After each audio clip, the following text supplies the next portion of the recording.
So what I want to talk about a little bit tonight, and I'll try to be quick, is Amanda asked me to talk a little bit about how to help your child create their value. That's just a small little thing, just an undertaking. And that's a very hard thing to do, because I think it's very hard for us to really realize our own value and our identity and our worth. And so as I go through some of this, I want you to think about yourself and how you kind of deal with some of these things in your own world, because I agree the modeling that they see is going to come in handy when you're trying to help them too. Our world was a lot different, and I'm much older than y'all, but even your world growing up was a lot different, and their world got very big, very fast, and very scary. I don't know about y'all, but I grew up with encyclopedias on the shelf. That was the orange ones, the whole, that was what I knew about the world.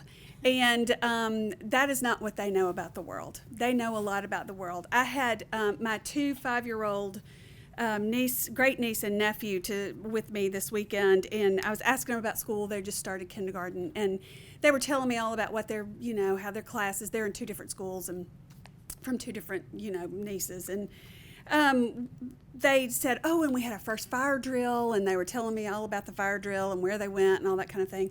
And then we had our red lockdown drill, and my face just, and we know this is what we do when the bad guy comes in the school. And I thought, wow, how things have changed. They're 5 years old, and this is the drill that they know. Their world has changed so much. And so for them to find value in a world that got so big and so scary, I think is very difficult. And that's one of the things I want us to kind of talk about. This is a time, this is everything that's happening right here. When I was looking up a picture of the perfect storm, what came up, and I thought, well, maybe that is a good picture, of it is craziness. There's the water coming over the ship, and that's what it feels like, and I'm sure from where you're sitting, that's what it feels like. It is collectively the greatest time of the most change. We are seeing them change physically, we are seeing them change hormonally, we are seeing them change socially in a very quick amount of time. I don't know if y'all feel like this, but you're tooling along with your child, and then all of a sudden you're like, I have no idea who you are. I have no idea where you came from. I have no idea where your mouth came from. And I will say that it is all of this right here. What we have now is a perfect little person who you think is your child, who can think like an adult, but who emotes like a child. Does that make sense?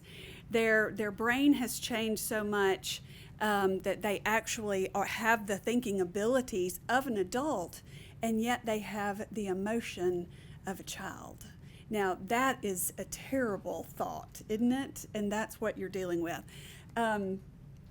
This is what the teen brain, this is just a quick visual of the teen brain. What you have here is the prefrontal cortex, which is working on maturation. But now here's the sad part, and I really hate to give you this, and if you get up and walk out, I get it.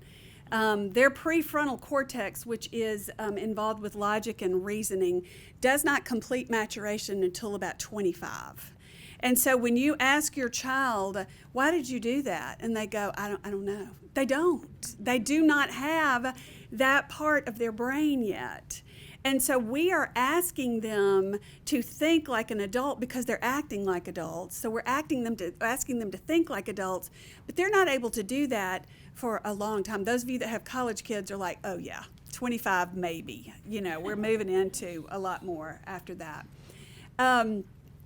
But so where they are is what we call the amygdala. And the amygdala is the emotion part of our brain, okay? That is the road rage part of your brain. You have a prefrontal cortex, but that's you driving down Highway 280 and shooting a bird at somebody or whatever. That's you. That's your amygdala. Well, your amygdala is pretty much under control, but that is their thinking source. They think with their emotions. Does that make sense to anybody in this room? They think with their emotions. they call it the accelerator and the brakes. You know, the what you've got is a child whose brain is running 90 miles an hour. The gray matter is decreasing, their white matter is increasing, their myelin sheath is moving through its maturation. I act like I know what I'm talking about and I don't, so don't quote me on that. But I know that what happens during that myelination is that thoughts and actions move faster. Everything moves faster. Do you feel like you're seeing that with them as their thoughts are just coming rapid fire? And that is what we are seeing.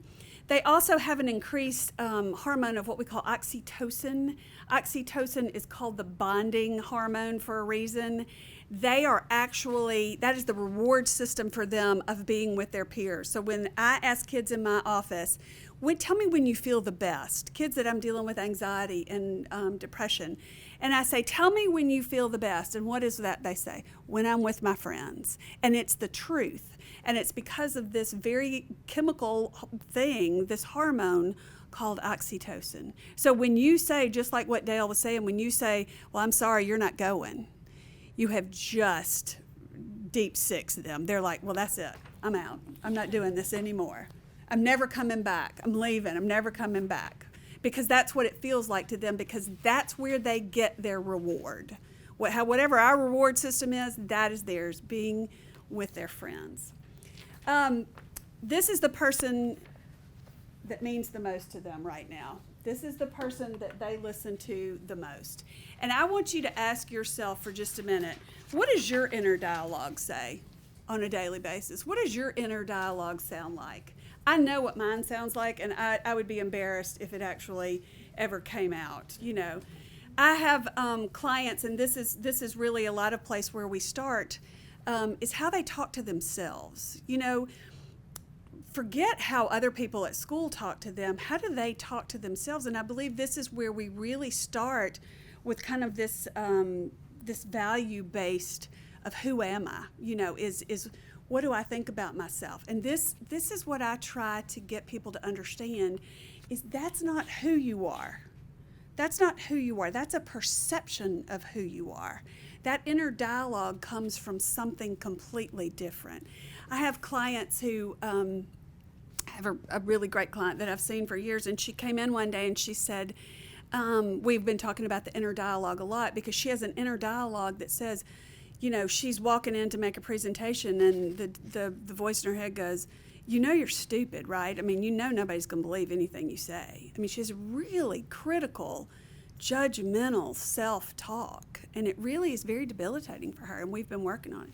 So she walked in one day and she said, well, I've decided to name my self-talk. And I said, tell me what you mean by that. And she said, I'm going to think of it like another person.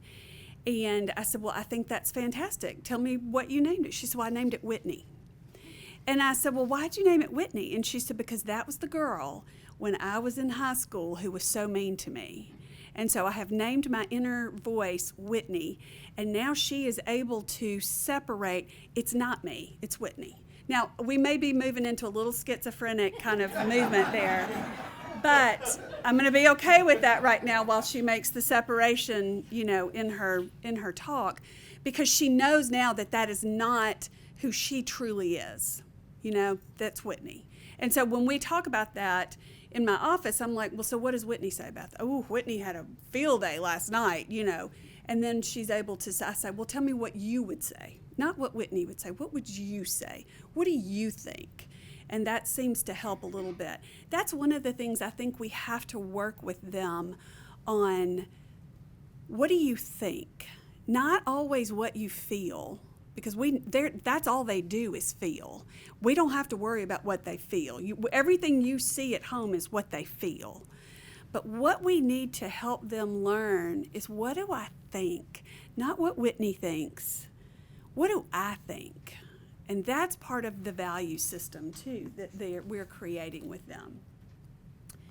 So I use this a lot, and it sometimes causes a lot of problems and I probably should stop doing it, because people get upset and then they can't move on because they can't see what I'm trying to show them. But this is a picture, and I want you to tell me what you see right off the bat. Well, or if you don't see anything, then you'll probably, I'm going to give you my card and you need to come in my office. But A lady. what kind of lady? Old lady, young lady? Young. How many of you see the young lady? Wow. How many of you see the old lady? That's a lesser amount. How many of you see both? Okay. And this is where we fall apart because I can't see both. There's an old woman and there's a young woman. I had one of these when I was a peer helper sponsor.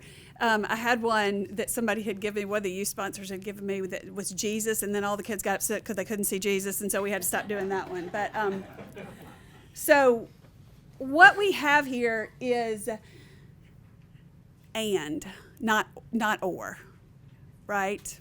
Because what you see, let's say, is the young woman, and what they see is what? The old woman. And you're like, no, can't you see her? It's like this. And what are they saying? Oh, no, can't you see it? It's this way.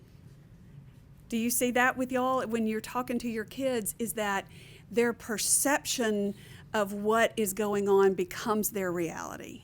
And that's where we have to start our work, I think, is that just because you think it, this may come as a shock, just because you think it does not make it true. And that's where I get a lot of kids in my office where they're like, I'm a loser. Nobody likes me. Nobody sits with me at lunch. I don't get invited. Everybody's going, but I'm not going. That's perception.